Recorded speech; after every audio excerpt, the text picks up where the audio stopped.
He was the King of France at the twilight of monarchy. Louis XVI, known for wealth, extravagance, and the crown that glittered in sunlight. But when the French Revolution erupted, not only did he lose his throne and his head, he lost something else. Something far greater than anyone could imagine. A treasure said to weigh more than 250 tons of gold. A fortune so vast that it could change the fate of nations. Tonight, we follow the trail of the lost treasure of Louis XVI through royal palaces, secret escapes, sunken ships, and failed salvage expeditions. A mystery spanning centuries, still unsolved. Don't forget to like, subscribe, and ring the bell for more dark mysteries from the shadows of history. To understand the treasure, we must first understand the king. Louis XVI was crowned King of France in 1774. Unlike his grandfather, the flamboyant Louis XV, this young monarch appeared shy, reserved, even awkward. Yet he inherited not only a throne, but also one of the richest courts in Europe. Versailles was a palace drenched in gold, where gilded ceilings reflected endless banquets, operas, and masked balls. But beneath the glitter lay rot. France was drowning in debt. Years of costly wars, including the 7 Years' War and the American Revolution, had emptied the royal coffers. Taxation fell brutally on the poor, while the nobility and clergy enjoyed exemptions. By the late 1780s, famine gripped the countryside. Bread riots shook Paris. Revolution was in the air. Still, the monarchy clung to its treasures. The Bourbon dynasty had accumulated centuries of wealth. 250,000 kilograms of gold bars, coins, ingots, a diamond-studded necklace worth 150 kilograms of gold, 500,000 francs in currency, and vast fortunes entrusted by 5 abbots and 30 noble families, who feared the coming storm and believed the king's vaults to be the safest in France. This was not just money, it was the physical embodiment of royal power, the blood of the kingdom. And Louis XVI was about to lose it all. By 1789, the revolution exploded. The Bastille fell. The National Assembly stripped the king of absolute power. In 1791, Louis and his family attempted to flee Paris in what became known as the Flight to Varennes. Disguised and traveling by carriage, they nearly escaped, but were recognized and captured. The humiliation destroyed what little trust remained between king and people. From that moment, Louis was a prisoner in all but name. The revolutionaries eyed not only his crown, but also his wealth. According to accounts in the book, Unresolved Mysteries of the World, the king made desperate arrangements. Before his fall, vast sums of treasure were moved quietly out of Paris. Trusted envoys and loyal nobles were tasked with escorting the riches towards safer ground away from mobs, away from confiscation. On January 3, 1790, a ship named Taicaimake set sail from France, bound for London. Aboard her was said to be the unimaginable hoard: 250 tons of gold, diamonds, francs, and the fortunes of terrified nobles. The plan was to safeguard the treasure abroad until France stabilized, or until Louis himself could reclaim his throne. But fate had other plans. As the Taicaimake sailed down the southern coast of France, disaster struck. At the lower reaches of the River in Var, fierce waves battered the vessel. The ship capsized and went under, carrying its precious cargo into the depths.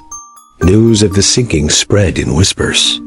Some said it was an accident, mere bad luck on a stormy river. Others insisted it was sabotage, a deliberate attempt to prevent the royal fortune from escaping the grasp of revolutionary France. Whatever the truth, the treasure was gone. The Taicaimake lay beneath the waters, its holds filled with more wealth than entire kingdoms possessed. The legend of the lost treasure haunted France for decades.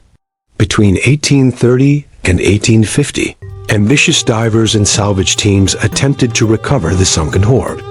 Using primitive ropes, pulleys, and diving bells, they scoured the waters of Var. For a moment, It seemed success was near. But then, disaster struck again. The ropes snapped, equipment broke, and the treasure slipped further into the abyss. The efforts failed. The river kept its secret. And as the 19th century advanced, industrialization and war distracted France from its drowned fortune. Still, the whispers never died. Treasure hunters, historians, and adventurers all asked the same questions. Did the treasure truly sink? Could it still be lying beneath mud and silt, untouched for centuries? Or was it stolen long ago, spirited away in secret before the ship ever sank? When the story of the lost treasure of Louis XVI first circulated, many scoffed. Could a king truly have moved 250,000 kilograms of gold in secret? Could an entire ship carry such a fortune without the whole of France noticing? Historians argue both sides. On one hand, the Bourbon court had been accumulating gold for centuries. Combined with the fortunes deposited by abbots and nobles terrified of the revolution, such a hoard was theoretically possible. The sheer panic of 1789 and 1790, the storming of the Bastille, riots in Paris, nobles fleeing abroad, created the perfect moment to attempt such a desperate transfer. On the other hand, skeptics point out that the numbers may have grown through myth. 250 tons is not only vast, it is staggering. Few ships of the era could have carried such a load safely. Could the story have been exaggerated, turning a shipment of wealth into a legend of immeasurable treasure? Yet the book, Unresolved Mysteries of the World, insists the treasure was real, and it vanished. The sinking of the Taicaimake at the Var River in Var remains the central mystery. Contemporary accounts are scarce. Revolution-era documents barely mention it. Most of what we know comes from later chronicles and treasure hunting lore. One version claims it was a storm waves too strong, the vessel overturned, treasure lost. Another theory suggests sabotage. Revolutionaries, having caught wind of the shipment, may have plotted to sink the ship before it reached London. Some even whispered that agents of England itself may have played a role, hoping to claim the gold for their own crown. Still others believe the ship never sank at all. Instead, the supposed wreck was a clever ruse. A story spread to cover the secret delivery of the treasure to hidden vaults abroad. Perhaps the most persistent rumor is that the treasure never touched the bottom of the river. Instead, it was secretly hidden buried in underground vaults, locked in monasteries, or smuggled across borders. Some legends point to Switzerland, long a haven for secret deposits, where noble fortunes could sleep untouched by revolution. Others whisper of London, where royalist allies may have safeguarded the treasure until Bourbon restoration. More outlandish claims suggest that parts of the hoard made their way to the Americas, carried by emigrants seeking new lives far from revolutionary France. Yet no vault has ever been found. No monastery has confessed to guarding the gold. The silence only deepens the mystery. Among the supposed treasure, one item stands out: a diamond necklace worth 150 kilograms of gold. This necklace recalls the infamous affair of the diamond necklace, a scandal just years earlier that helped destroy Marie Antoinette's reputation. In that case, a fraudulent purchase of a massive jewel necklace was twisted into propaganda, convincing the public that the queen was greedy and corrupt. Could it be that this legendary necklace was among the treasures aboard the Taicaimake? If so, its disappearance was not only financial, but symbolic, the loss of a jewel that had already played a role in dismantling the monarchy. Theories abound. Was the necklace melted down and sold piece by piece? Did it sink with the treasure, glittering still beneath river mud? Or was it spirited away, its diamonds scattered into the crowns of Europe's other monarchs? The fate of the necklace mirrors the fate of the treasure itself. Dazzling, elusive, never resolved. To revolutionaries, the story of the treasure was more than a mystery, it was an accusation. Pamphlets of the 1790s thundered with claims that Louis XVI had betrayed France, smuggling gold abroad while peasants starved. Even if the details were uncertain, the narrative fit the anger of the time. A king so obsessed with wealth that he would abandon his people for his hoard. Whether true or not, the story of the lost treasure became another weapon in the revolution's arsenal. One radical wrote, "He would sooner sink the wealth of the nation than see it fall into the hands of the people." Thus, the king buries his gold in water, while France buries her dead in famine. To many, the treasure was proof not of mystery, but of monarchy's corruption. Between 1830 and 1850, more than half a century after the supposed sinking, treasure hunters descended on Var. Armed with primitive diving bells, heavy suits, and crude salvage gear, they sought the wreck of the Taicaimake. Local villagers spoke of chains and ropes straining against the riverbed, of machines groaning as they tried to lift heavy objects from the mud. At one point, a great weight was said to be hauled upward only for the ropes to snap, plunging whatever had been caught back into the depths. Was it a cannon?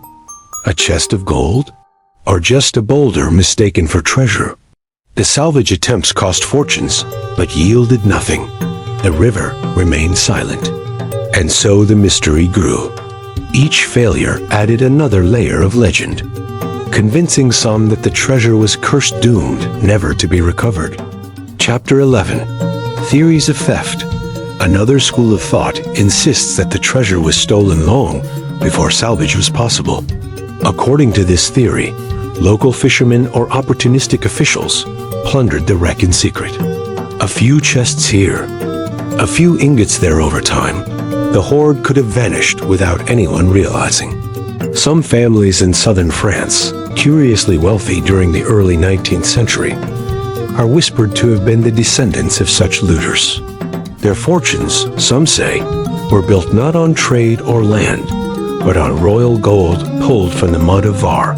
Of course, no proof exists, but in treasure lore, absence of evidence is fuel for imagination. By the dawn of the 20th century, technology had advanced. The age of sonar, diving helmets, and steam-powered salvage machines had arrived. And with it came a new generation of treasure hunters, determined to solve the centuries-old riddle of the Taicaimake. Amateur adventurers and professional solvers alike converged on the Var region. Newspapers ran sensational headlines. King's gold waiting beneath the river, and fortune of the Bourbons lies just below the surface. Each expedition promised riches. Each ended in disappointment. But the lure of 250 tons of gold was irresistible. In the 1930s, French entrepreneurs claimed they had located the wreck using crude sonar. Reports spread that divers had touched wooden beams, fragments of a ship, even glimpses of iron-bound chests. But when they attempted to bring up the treasure, disaster struck once more. Equipment failed, storms swept in, investors fled. Some whispered sabotage. Others insisted the divers had found nothing and staged the drama to scam investors. The 1930s expeditions ended in scandal, leaving the river once again untouched. During World War II, Nazi Germany scoured Europe for lost treasures. Legends say German officers received reports of the Var treasure and sent divers to investigate. Did the Nazis attempt to recover Louis XVI's gold? No records survive. Some locals recall strange military activity near the river during the occupation. But whether fact or myth, the idea that Hitler's men may have hunted the Bourbon hoard only deepened the aura of mystery. The 1950s and 60s saw another wave of treasure hunters. Wealthy adventurers sponsored dives, promising television audiences that the treasure would soon surface. Once again, the results were nothing. Divers brought up mud, twisted wood, perhaps relics of old boats, but never royal gold. Scandals erupted. Investors accused expedition leaders of fraud. Lawsuits followed. The French government began to regulate salvage attempts more strictly, declaring the Var Riverbed a protected site. By the late 20th century, the treasure of Louis XVI was less a real object and a myth half history, half legend. Over the years, The treasure has inspired books, articles, and documentaries. It appears in compendiums of unsolved mysteries, alongside Atlantis and the Amber Room. Treasure hunters continue to speculate. Some believe sonar scans from the 1980s did reveal a large object beneath the river silt. Others think the wreck has long since disintegrated. Still, the image of gold bars glimmering in the dark waters of Var persists, haunting the imagination. Modern technology, submersible drones, ground-penetrating radar, advanced diving gear makes it theoretically possible to locate and recover such a wreck. But even if the treasure exists, centuries under mud may have corroded, scattered, or buried it beyond recovery. And legal battles would rage. Does it belong to France, to Bourbon heirs, to investors, or to whoever brings it up? The treasure is not just gold. It is a powder keg of history, politics, and law. The fate of the diamond necklace continues to fascinate. Some modern jewel historians claim its stones were traced into private collections. Others argue no record matches such a transfer. If the necklace were ever found, it would confirm the reality of the treasure. For now, it remains a ghost, a glittering phantom in the story of the sunken hoard. 2 centuries have passed since Louis XVI lost his throne, his head, and perhaps his treasure. The Taicaimake has never been recovered. The Var River still flows, carrying silt and secrets. Maybe the treasure was exaggerated. Maybe it was stolen. Maybe it lies still beneath the mud, waiting. What is certain is this: the story will never die. For as long as humans dream of riches, adventure, and forbidden history, the lost gold of Louis XVI will gleam in our imaginations. A king once thought untouchable, stripped of his crown, marched to the guillotine. A treasure beyond measure, swallowed by river or by myth. History does not tell us where the gold lies, but in the silence of the Var, we hear the echoes of a vanished world. The lost treasure of Louis XVI remains like monarchy itself in France, a relic of glory, greed, and downfall. If you enjoyed this journey into history's greatest mysteries, don't forget to like, comment, and subscribe for more dark tales of kings, queens, and the secrets they tried to hide.